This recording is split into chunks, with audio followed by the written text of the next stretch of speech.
Have you ever walked away from someone and felt drained? Not just tired, but like they reached into your soul and pulled something out, leaving behind confusion, self-doubt, and silence? These people don't come with warning labels. They smile, they flatter, they seem helpful until they aren't. Evil doesn't always wear horns and carry pitchforks. More often, it wears a pleasant smile and says all the right things. But beneath the surface lies manipulation, deceit, and control. The good news? You can learn to recognize these patterns before they pull you under. And the ancient Stoics left us tools, not just to survive such encounters, but to thrive with clarity and peace. Today, we explore 10 unmistakable signs that you're dealing with an evil person, insights drawn from both experience and Stoic wisdom. Let's begin.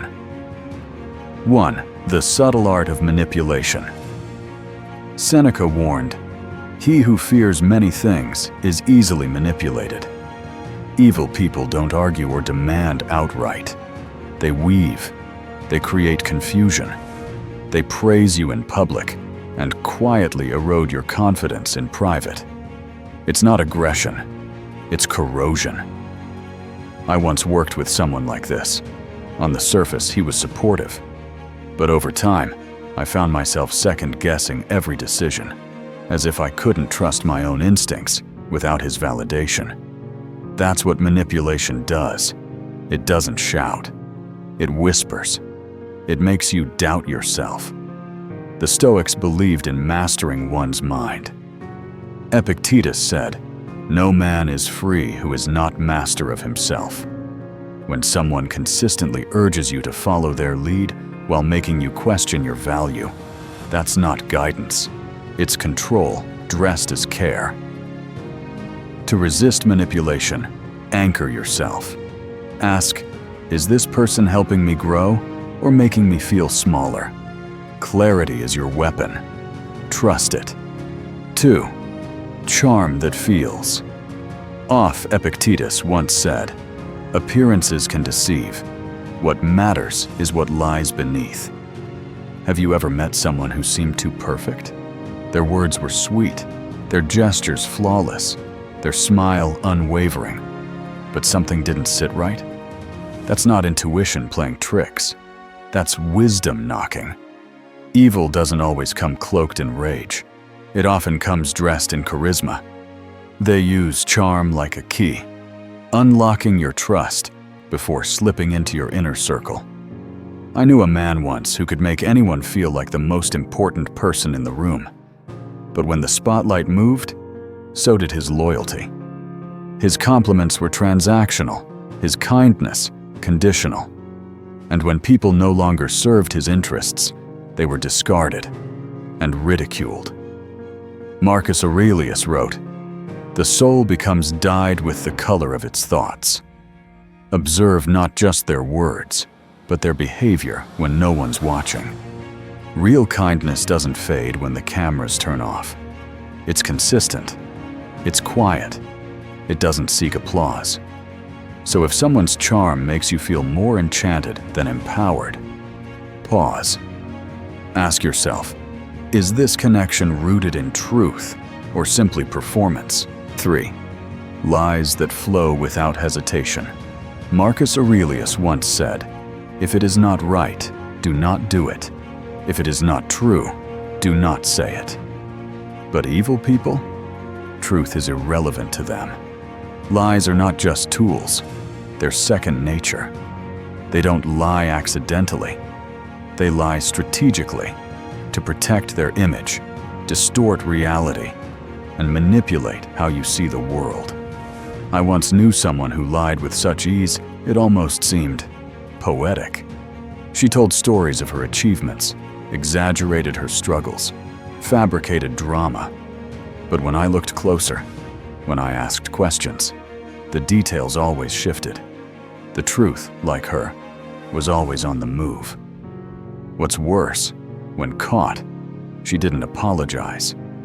She deflected. Suddenly, I was the one who had misunderstood. The problem was me. This is how evil operates. They gaslight you into questioning your own reality. Over time, your confidence erodes. You start thinking, maybe I'm overreacting. Maybe they're right. Don't fall for it. Truth, as the Stoics knew, is self-sustaining. Lies require upkeep, scaffolding, distraction. So pay attention to inconsistencies. When words and actions don't align, trust the actions. You don't need to confront a liar to protect yourself. Just detach. Step back. Let the truth reveal itself in time. It always does. 4. The absence of empathy.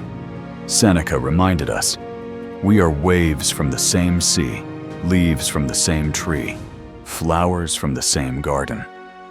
Empathy connects us. It allows us to feel each other's joys, pains, and fears. But the truly malicious? They don't feel with you. They use you. You could sit across from them, spilling your heart out, aching for someone to just listen. And they'll smile, nod, and pivot the conversation back to themselves.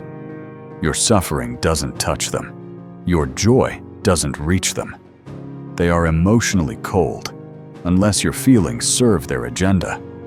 I once opened up to someone about something deeply personal, and instead of listening, they hijacked the moment with, "You think that's bad? Let me tell you what I went through."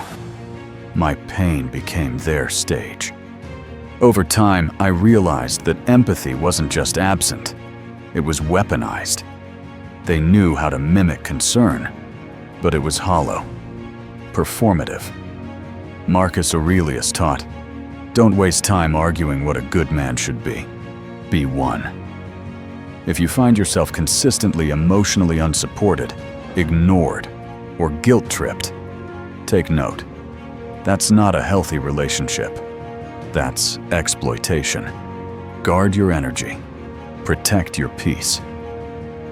True connection is rooted in mutual empathy, not performance. 5. A hunger for control. The happiness of your life, Marcus Aurelius wrote, depends on the quality of your thoughts.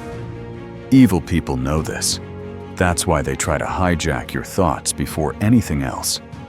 Control isn't just their habit, it's their lifeline. They want to shape how you think, how you feel, what you choose. Not out of love, but out of fear. Because if you learn to trust yourself, you won't need them. And that terrifies them. I knew someone who started off as a mentor, wise, helpful, insightful. But slowly, their feedback turned into criticism. Their concern became control. Every decision I made was second-guessed, every move questioned. Eventually, I felt incapable of thinking for myself. That's how evil tightens its grip, subtly. Epictetus said, "Freedom is the only worthy goal in life, and to be free, you must reclaim your mind." Ask yourself, does this relationship help me grow, or does it shrink me? If someone chips away at your autonomy while claiming to guide you, they're not helping. They're controlling.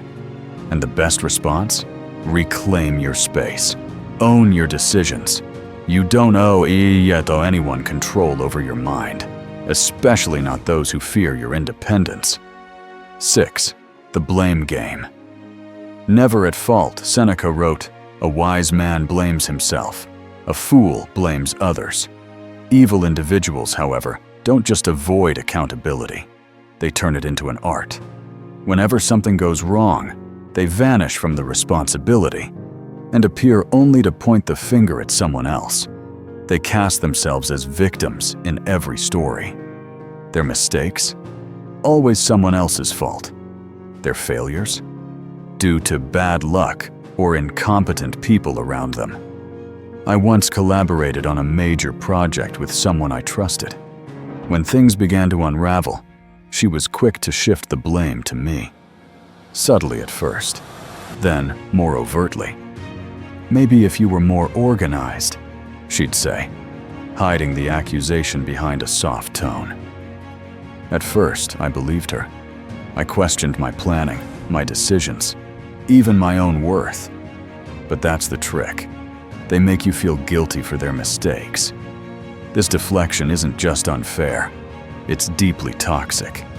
It keeps you trapped, cleaning up messes you didn't make, apologizing for errors you didn't cause.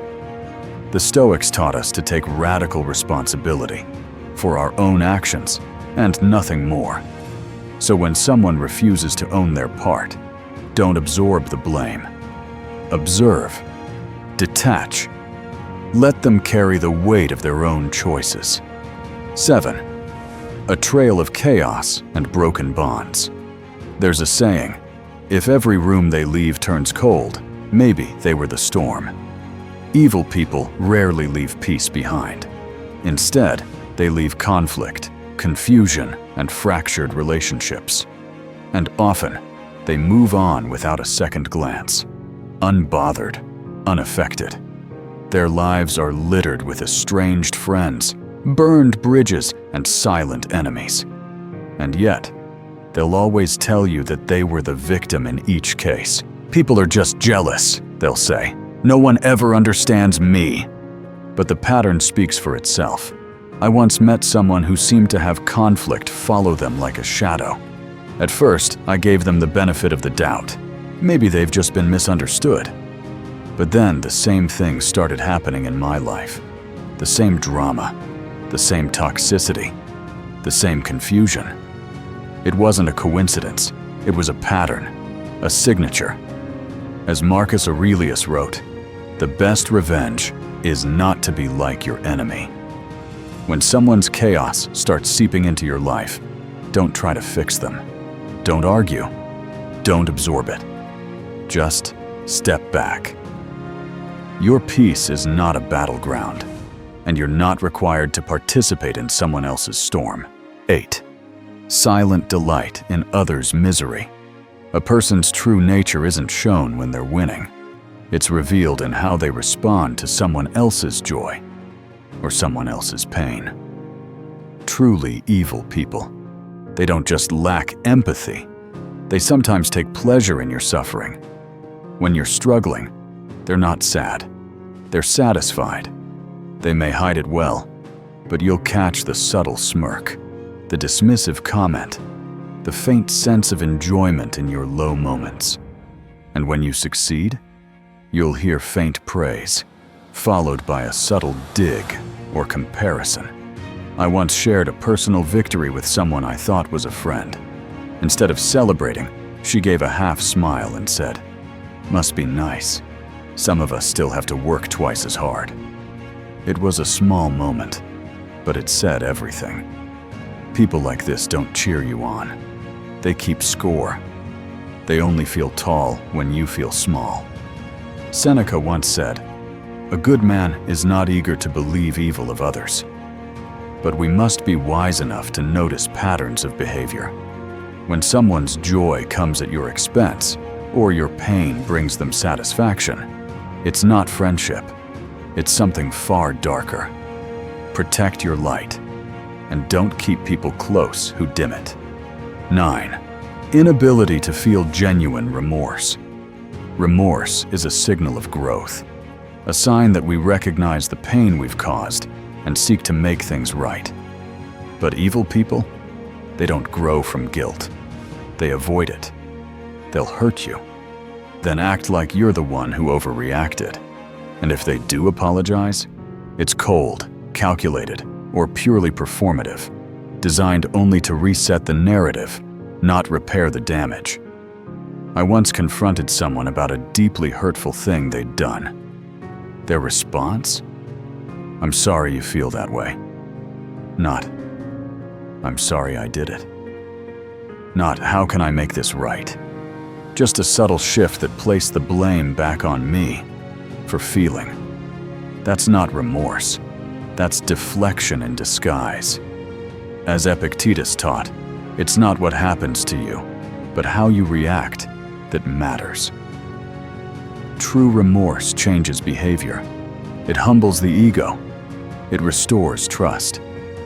If someone keeps repeating the same offenses,